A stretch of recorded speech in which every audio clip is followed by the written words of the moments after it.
হজরত আদম আলাইসাল্লামের ইন্তিকাল।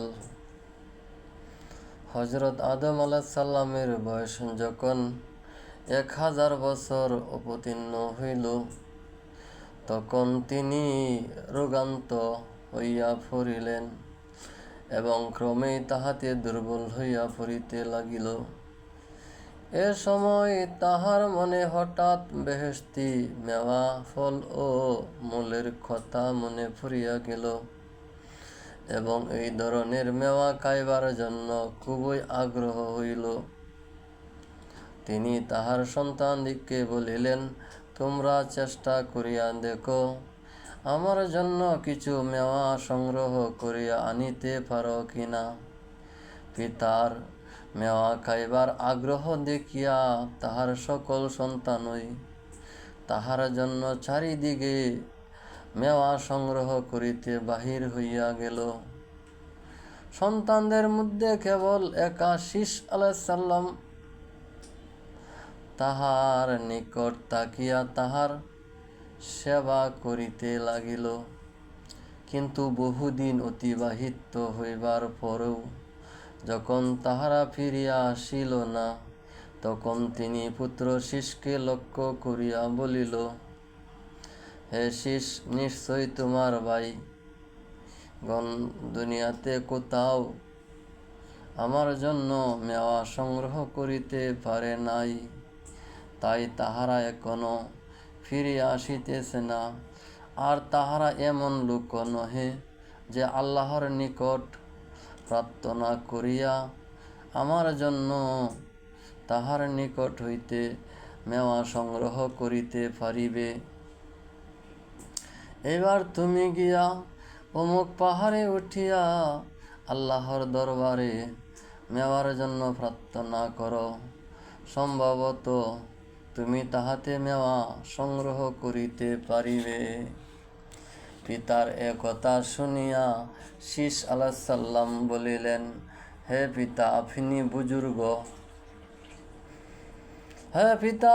বুজুর্গ ব্যক্তি, মানব কুলের সর্বপ্রথম ব্যক্তি।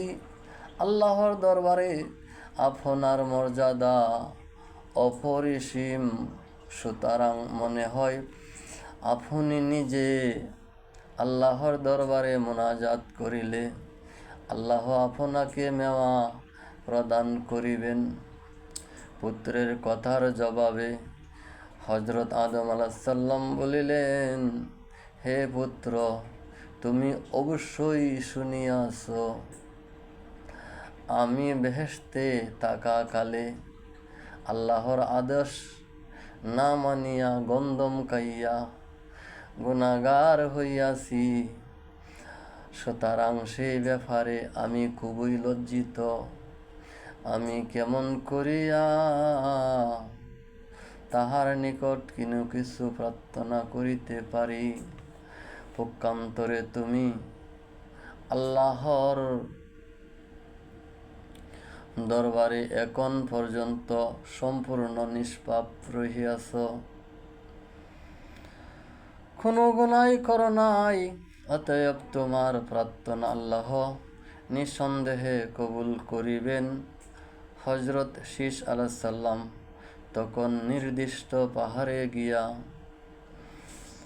পিতার জন্য আল্লাহর দরবারে মেওয়ার উদ্দেশ্যে প্রার্থনা শুরু করিল। আল্লাহ তাআলা হজরত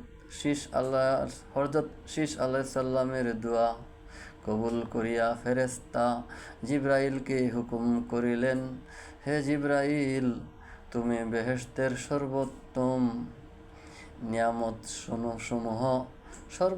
নিয়ামতসমূহ সোনার কাঞ্জায় সাজাইয়া জরি কর্ষিত ডাকিয়া উহা অমুক রূপসী হুরের মাথায় তুলিয়া দাও। সে উহা লইয়া আদমের নিকট আগমন করুক।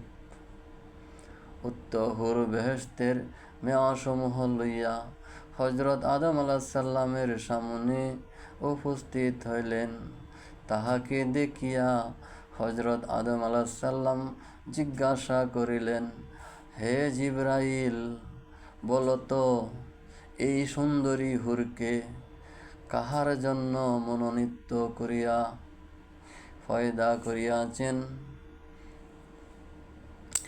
জিবরাইল আলাইসাল্লাম বলিলেন, হে আদম আলাইসাল্লাম, আপনার যত সন্তান ভূমিষ্ঠ হইয়াছে সকলই জোড়ায় জোড়ায় হইয়াছে, কেবলমাত্র শীষ আলাইসাল্লাম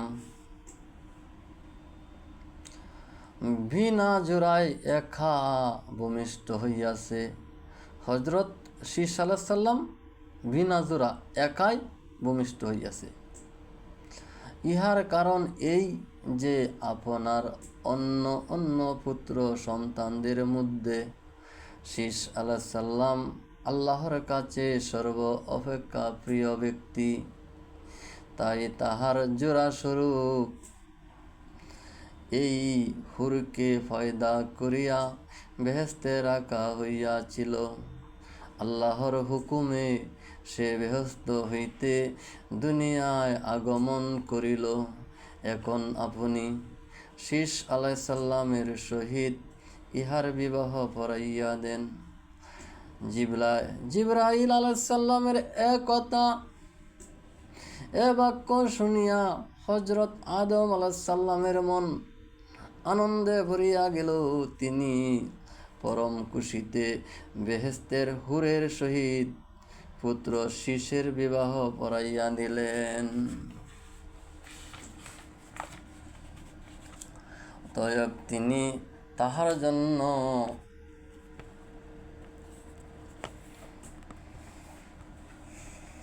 প্রেরিত বেহেশতি মেওয়া ফলসমূহ মনের খুশিতে ভক্ষণ করিলেন, কিন্তু নিজে খাইবার পরেও অটল পরিমাণ মেওয়া অবশিষ্ট রহিল। উল্লেখ যে বেহেশতের সেই মেওয়া ফল দ্বারায় হজরত শীষ আলাইসাল্লামের বিবাহের অনুষ্ঠান সম্পন্ন করা হইল। হজরত আদম আলাইসাল্লাম এর যে সকল সমবেত সন্তানদি বেহেশতি মেওয়ার সমূহ ভক্ষণ করিয়াছিল, তাহারা সকলেই অত্যন্ত নেককার এবং আলেম, ফাজেল এবং কামিল হইয়াছিলেন। হজরত শীষ আলাইসাল্লামের স্ত্রী সেই বেহেশতি ফুরের গর্ভে যে সন্তানদি জন্মগ্রহণ করিয়াছিলেন, তাহাদের প্রত্যেকের ভাষা ছিল আরবি, কেননা ওই হুর বেহেশতের অধিবাসিনী ছিলেন এবং বেহেশতের ভাষা আরবি। হজরত শীষ আলাইসাল্লামের সন্তানগণ তাহাদের জননীর আরবি ভাষায় শিক্ষা লাভ করেন।